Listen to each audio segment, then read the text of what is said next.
Mama tree, please hug me. Please cuddle me. Please say you are here for me. I feel lonely. I feel abandoned. I miss my mama. I want to hug her. I want to kiss her. I'm just that little girl. Mama tree, where are you? Contest chair, fellow Toastmasters. For most of my life, I've been constantly searching for my mama tree, yearning for the love I want from my parents. I always believed that I was emotionally abandoned by my parents since the day when I was born, because they wanted a boy and I was just that little girl. Since then, growing up, I was only showing my masculine side. I was so ambitious, so driven, and I was achieving one goal after the other. And I knew inside that I was doing all this, just trying to prove to my parents that I'm worthy of their love, even though I was just that little girl. 4 years ago, when everything crashed into pieces, even my body decided to abandon me. But on my darkest and most hopeless nights, I heard that little voice inside of me crying out, "Mama, Mama, I need you." Who is that voice? Who is crying? Who needs me? Since that day, I've been embarking on a journey searching for that inner voice, a journey I called coming home. Today, I'd like to share with you a couple special moments on my journey. One day, I was in a healing session, and then I was guided in this beautiful sacred forest, where I immediately saw this big, tall fern tree with big, dark brown color tree trunk. And I also saw a beautiful little girl hugging the tree. She was closing her eyes, trying to hear the subtle sound in the nature.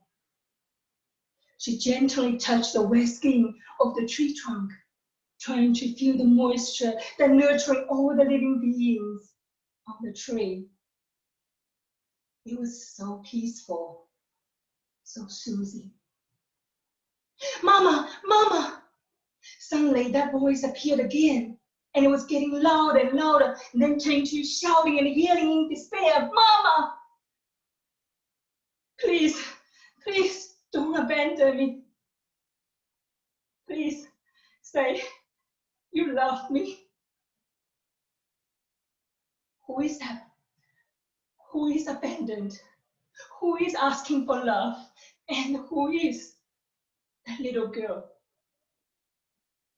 After the session, I put my hands gently on my womb. Suddenly I realized that big fern tree was actually the mama tree I've been searching for my entire life.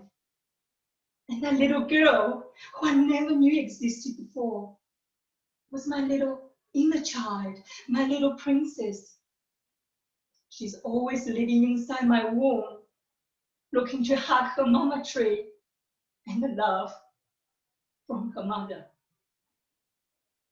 Since that day, I decided to never leave my girl alone, because I'm her mama tree. I am her mother. I can never change the way my parents love me, but what I can change is to give unconditional love to myself and my little girl inside. A few days later, in another meditation, my little princess took me to my womb garden, where she was living and playing every day. the blue sky, the gentle wind, the fertile soil, planted with roses and flowers of various colors, the green trees, the cactus plants, and there's a little creek flowing through the garden.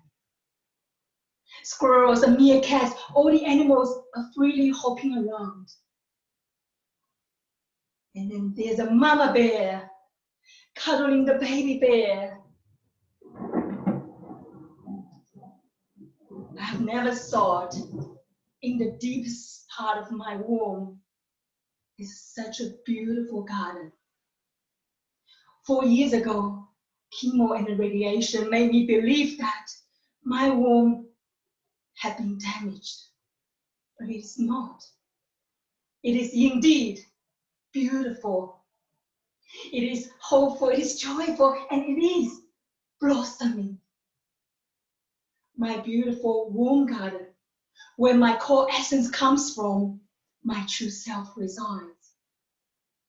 Finally, after so many years, I no longer need to prove to my parents that I'm worthy, I'm good enough, because I have already seen that within myself. Ladies and gentlemen, I'd really like to encourage you all to take this shutdown, lockdown, isolation as a great opportunity to move from loneliness to solidarity, to really dig deeper within yourself, and to really connecting with your inner child, and to love and nurture him or her. And I want you all to know that you are indeed beautiful. Coming home. No matter what is happening around the world, our home is always here, waiting for us to come back. Contest chair.